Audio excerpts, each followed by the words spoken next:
આમાં પ્રશાસન પાસેથી પણ અપેક્ષા તો પ્રશાસન એની રીતે કામ કરી જ રહ્યું છે.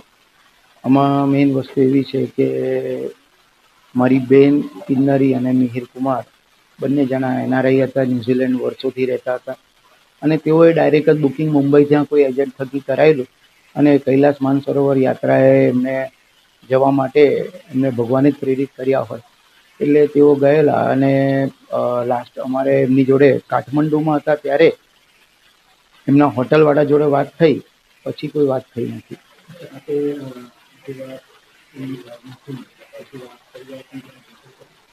એટલે આ તો જવાનું થાય તો જવું તો પડશે જ, અમારે જવું તો પડે છે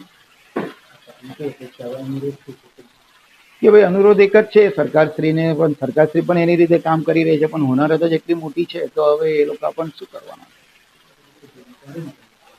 એ લોકો એકચ્યુઅલી એવી તો કોઈ મને બહુ ખબર નથી, પણ આઇટનરી જે બોમ્બે વાળાએ આપેલી એ પ્રમાણે એમની જોડે કઈ 63 કે 64 જણા હતા એવી કઈ મને ખબર છે. એકચ્યુઅલી એ તો અમને બહુ ખ્યાલ નથી, એ વસ્તુની અમને બહુ ખબર નથી.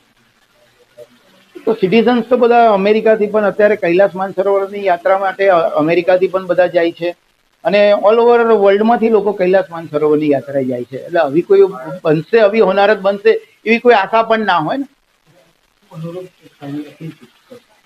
કઈ સરકારશ્રીને અમારે એક જ અપીલ હોય, સરકારશ્રી એમનું કામ કરી રહી છે અને અમને ખબર છે કે ભાઈ કામ કરશે જ, એટલે એવી કોઈ એમની પાસે એવી કોઈ અનુરોધ કે એવું કંઈ છે નહીં અમારે. પણ અમારે જેમ બને એમ જલ્દી પ્રયત્નો કરે, બસ એ જ એવી અમારી એ છે આશા છે કે બેન ભાઈ હું આવું છું. એમણે એવું કીધું કે ભાઈ હું આવું છું ઇન્ડિયા, પણ એ પહેલાં કૈલાસ માનસરોવર જઈશ અને ત્યાંથી પછી હું ઇન્ડિયા આવીશ એવું કીધેલું.